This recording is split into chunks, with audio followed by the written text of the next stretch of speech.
Hello, welcome to Spotlight, an artistic oasis in a cultural desert. Spotlight, brought to you by the Isle of Man Arts Council. It's all about premieres this evening. We hear about this year's Mananan Festival and a premiere from one local headliner. How a new radio play, taking the island and those who live here as a theme, is to receive its premiere right here on Manx Radio, where else? And the Manx Wind Orchestra celebrate their 25th with, yeah, you're way ahead of me, a premiere of a new work written specially for them. As always, do get in touch with any creative artistic endeavours you may be involved in, planning, hoping to create, or would really like to put in the spotlight. See what I did there? Be they poetic, visual, theatrical, musical, literary, mime, you name it. Just email me. Shout it out now, spotlight@manxradio.com, or if you prefer, and who wouldn't, Howard Kane at manxradio.com. That's Kane with an E. So off we go to Premier Land.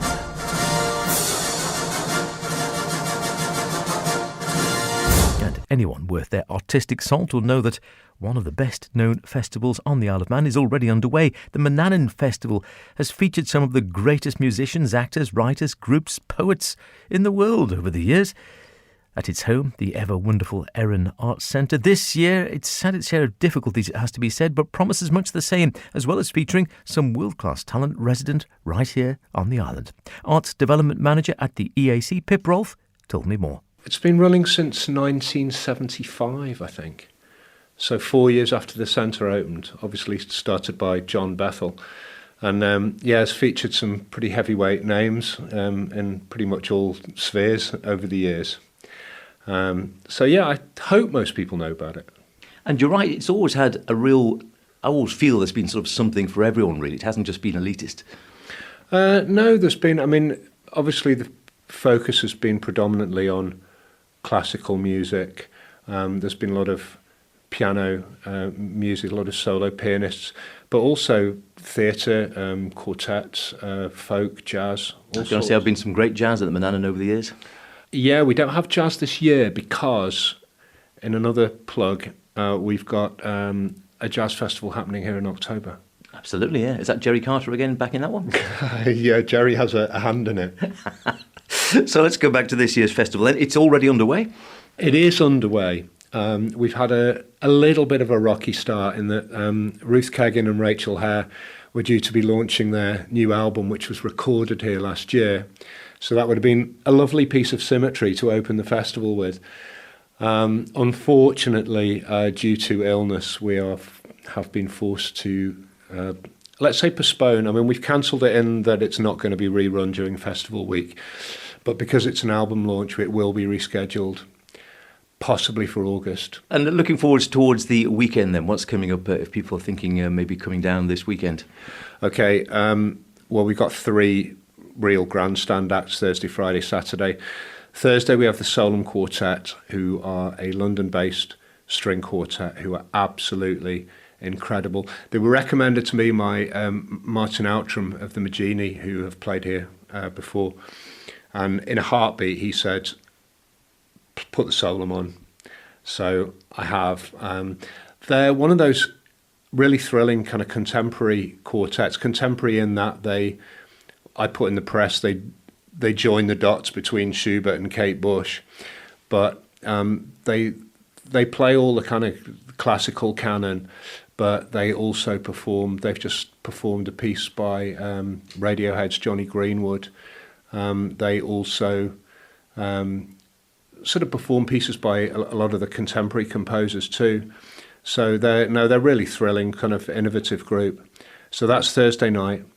Friday night we have Jenna Buchanan Mason. Now the Cannon Mason family need well known, very little introduction, especially here. Sheku, Issata and Bramer have all played here in the past. Just a ridiculously talented family. Think, how can you get so much talent in one family? I know, it's absolutely incredible. There is another younger sister as well, whose name escapes me, who is grade 8 in 2 instruments aged, I don't know. Makes you want to give up. It really does. But Jennifer is an incredible pianist. and we'll be here on Friday night. There are a few tickets left, but not many, and what we'll probably do is put a couple of extra ones in just on the door. So if you don't get a ticket, there is still a possibility of getting in to see her. And then Saturday night, see, I thought I'd been really clever. We'll bookend the festival with Manx artists. So we're going to have Ruth and Rachel on the Monday, and the Saturday we have Christine Callister and her fantastic band. Now, I can't name all of them. I know that the rows are heavily involved. So there's Steve, Callum, Lindsay, Christy, who I believe you may know. I've heard of her, yeah. She's all right. And there's somebody else whose name I don't know. I'm really sorry. But so Christine will be performing on the Saturday night. Now, I know that she has been working on an album that has Manx folklore at its core. And we are definitely going to get a world premiere of some of that new material. So that should be a special one. That should be excellent. And again, there can't be anyone on the island who hasn't heard of Christine Callister. Yes, one of the island's best exports on the singing front. Just remind us again then, if people are thinking about anything at the Mananan, or indeed, of course, after the Mananan, it's not like the Air and Art Centre goes dark for the rest of the year. Plenty of other things coming up. How do they get in contact? For tickets, well, you can go on our Ticket Source site, so that's Ticket Source Air and Art Centre. You can get details through the website, or you can call us on 835 858. We don't take reservations anymore, but you can come into the box office and buy tickets here at the Arts Centre. Pip Rolfe there. And as he said, the weekend will see local, not housewife, but superstar Christine Callister take to the stage to premiere her new work of her own. I take it you're not a housewife, Christine. She spoke to our own Christy DeHaven. Don't think she's a housewife either. And Christy asked her what we could expect. A lot of fun, I think. A lot of fun and, good vibes. We're aiming for good vibes. You've been writing and writing and writing with a real Manx theme to what you're doing. Yeah, I came up with this idea. I managed to get equal funding from the Manx Arts Council and Culture Vannin, and I've never done anything like it before. I had to come up with a theme, which is something I'm not very good at. But I came up with a theme of writing songs that are inspired by Manx folklore and a sense of magical place, because I do love the island and it is full of magic.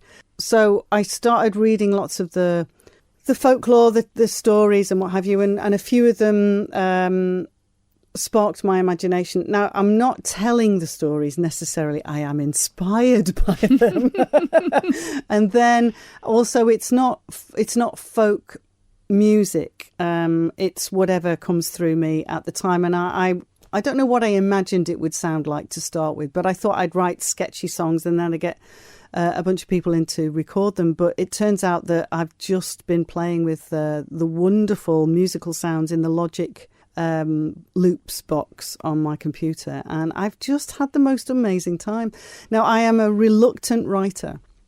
You know, writing is not my forte. It's not the thing that I love to sing. Singing is a relatively easy thing for me, and I love it.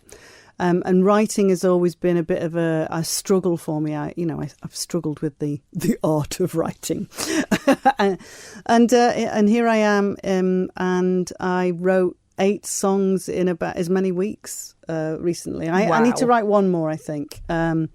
So do we know when this album may be out? I'm hoping to have it finished before the end of the year. But there's also the possibility, and I've yet to talk to some people about this, of perhaps turning it into a booklet and having some really lovely artwork with it as well. But I don't know how practical that might be, but it would be a lovely thing to do. It lends itself to that, yeah. It really does. Well, we're going to hear one now. We're going to hear Sound of Infinity. Tell us a little bit about this one. Right, okay. Well, I was kind of in a bit of a corner about a particular song, and I put together this musical landscape that I really loved, and I thought, no, that's never going to work for any of these songs.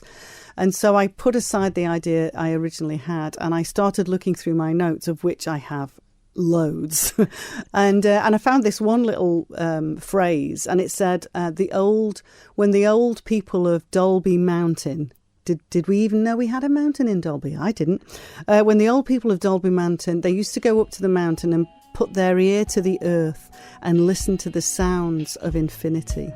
And I just love that phrase.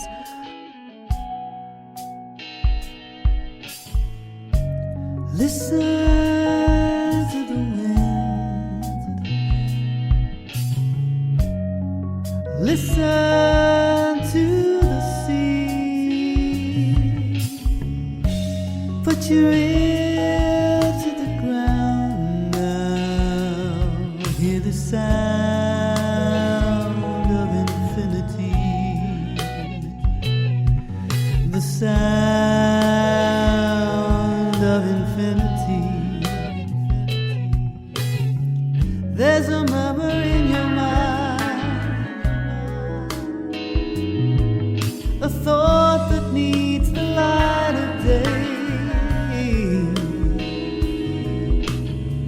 Let it take you wherever it will, to the land of the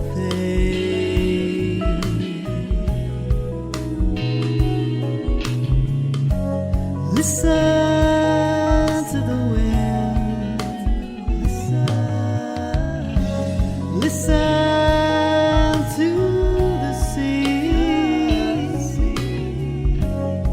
Put your ear to the ground now. Hear the sound of infinity. Hear the sound.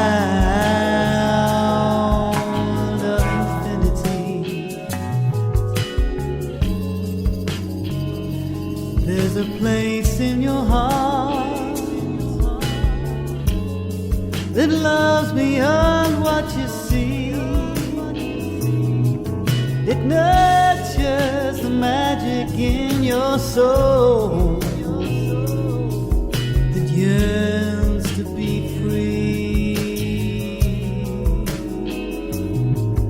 and yearns to be free.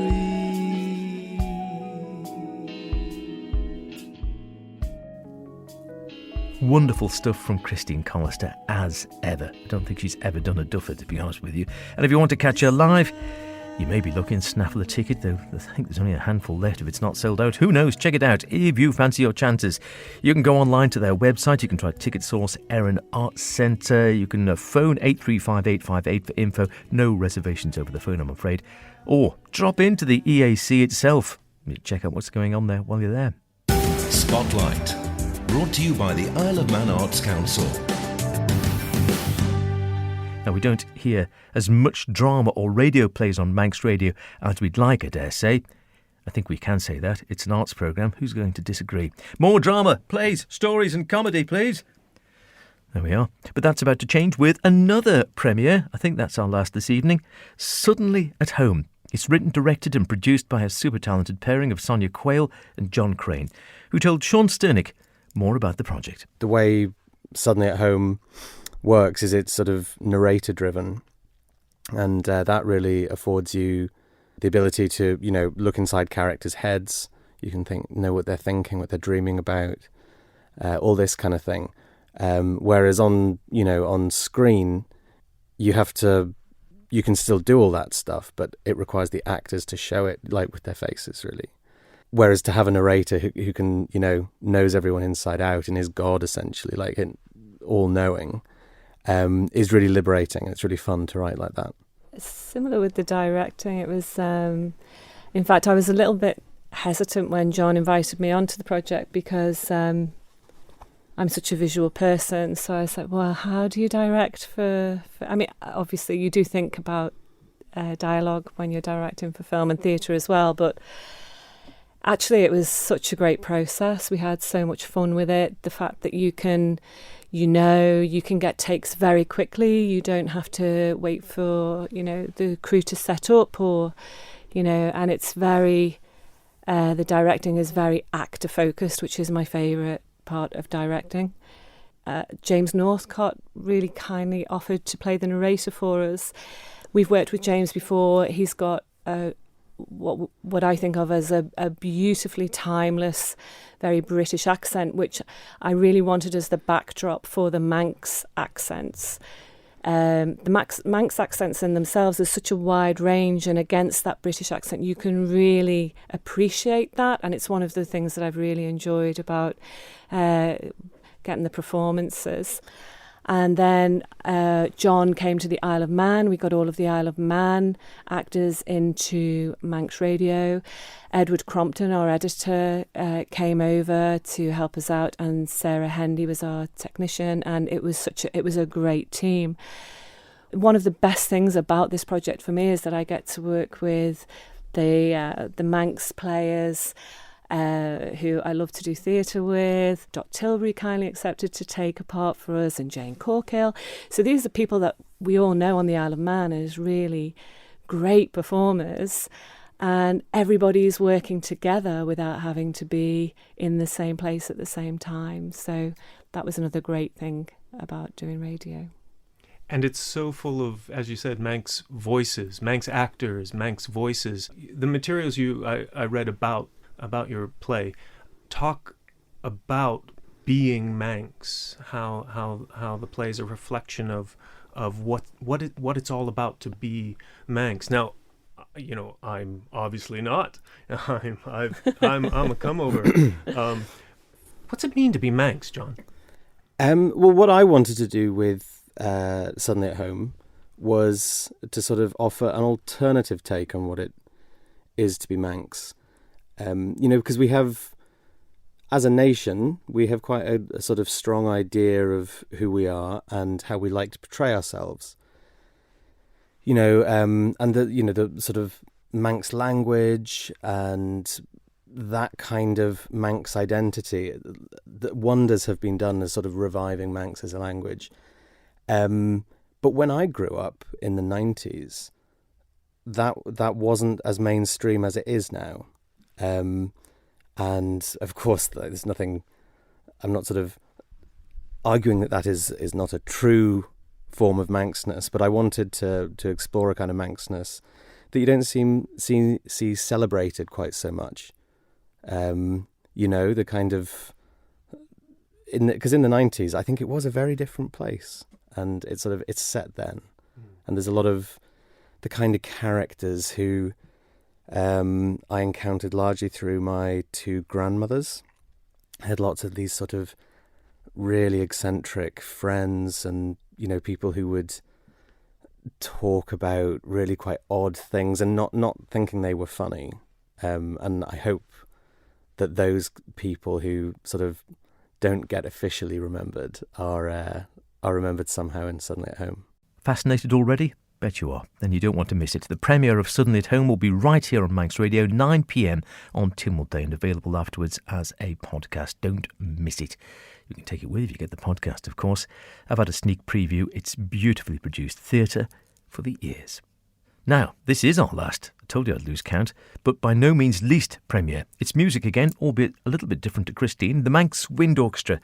They've got a special celebration this year. They've marked it, how else, but with some specially commissioned music by a very well-known name in the genre. Saxophonist in the Manx Wind Orchestra, Guy Pickard.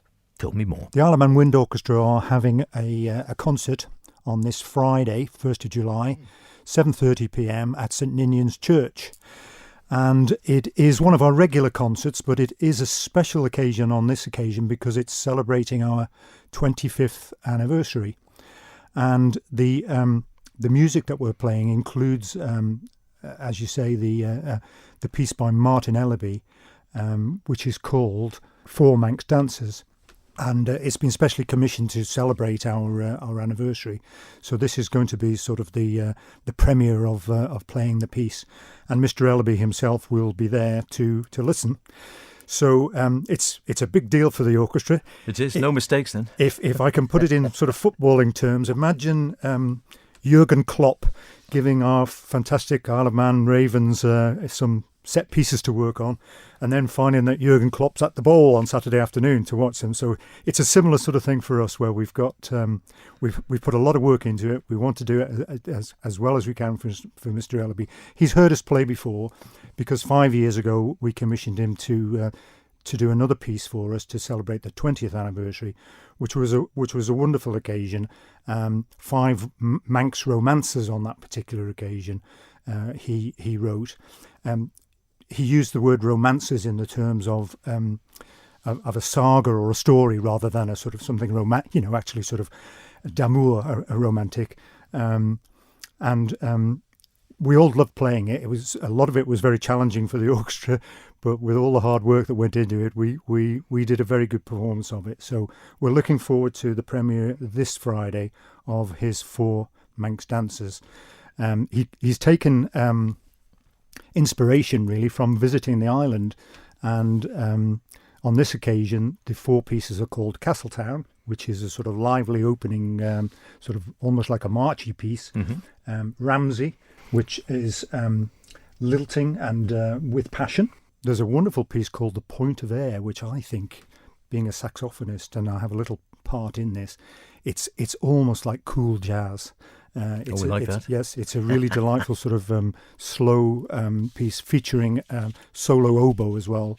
And then finally, Peel, which is a vivace sort of finale piece. Really lively, very exciting to play, terrific to listen to. Martin Ellaby, of course, if people don't know, he's very well known composing for both brass bands and wind and concert orchestra. He's way up there, isn't he? He is. He is a graduate of the London College of Music. He studied composition at the Royal College of Music. He holds a Doctorate of Musical Arts degree. He's written symphonias, sonatas, suites, music for strings, choir, orchestra, you name it. He's done it, military bands. He's written pieces for ABRSM exams, sight reading and test pieces. He's written music for brass band competitions and tests. His music has been played all around the world. Glancing at his Wikipedia, it's Royal Albert Hall, Festival Hall, St Paul's Cathedral, New York. St Ninians. And St Ninians, yeah, fantastic, yeah. The orchestra itself, it's a community orchestra, so people can get involved with it if they come along, get a taste for it and think, oh, I wouldn't mind joining up with that. Indeed, absolutely. We are a community band as defined by the Association of Symphonic Bands and Wind Ensembles, which is a sort of national organisation.